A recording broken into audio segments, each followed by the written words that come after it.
আসসালামু আলাইকুম। ফানের থেকে নাজমুল। যারা এমডিএফ এর জিনিস কিনতে চান অথবা কেনার সিদ্ধান্ত নিচ্ছেন, তাদের জন্য আজকের এই ভিডিওটা অনেক ইম্পর্ট্যান্ট। কেন ইম্পর্ট্যান্ট? কারণ ফানের চেষ্টা করে প্রতিনিয়ত কোয়ালিটিটাকে আপনার কাছে পর্যন্ত পৌঁছানো বা হ্যান্ড ওভার করার জন্য। এই লক্ষ্যে আমাদের প্রতিশ্রুতিবদ্ধ আপনার কাছ থেকে। আমরা এই এমডিএফ এর উপরে যে ছত্রাক, সেই ছত্রাকের অপোজিট ফেস দেখার চেষ্টা করি। অথবা আপনি যদি চান এই এমডিএফ এর অপোজিট পেজে আপনি যদি তাকান, এটা ফুললি এমডিএফ।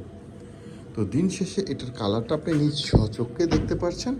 ওকে, আমরা এখন এমডিএফ এর আরেকটা জিনিস আপনাকে দেখানোর চেষ্টা করব।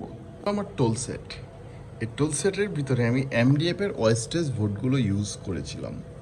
সেই ওয়েস্টেজ বোর্ডের বর্তমান পরিস্থিতি আপনি স্বচক্ষে দেখতে পাচ্ছেন, প্লাস গর্জনেরটা আপনি স্বচক্ষে দেখতে পাচ্ছেন।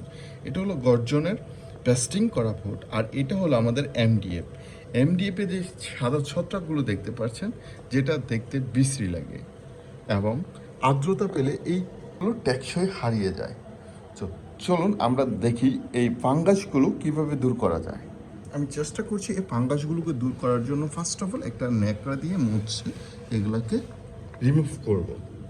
বাট হয়েছে কি, রিমুভ কি সম্পূর্ণ হয়েছে? আচ্ছা, আবার ট্রাই করি। ওকে, আবার ট্রাই করি। হ্যাঁ, এখন দেখা যাচ্ছে রিমুভ কিছুটা হয়েছে, কিন্তু এই আর্দ্রতা এই বোর্ডটাকে ফুলিয়ে তোলে এবং এই বোর্ডটার কোয়ালিটি নষ্ট করে। এখন আপনি ডিসিশন নেন, সস্তাতে কিছু কিনবেন নাকি দামি কিছু কিনবেন। তার জন্য দামি কিনতে গেলে অবশ্যই প্রাইসটা বেশি দিতে হবে। এখন ডিসিশন আপনার।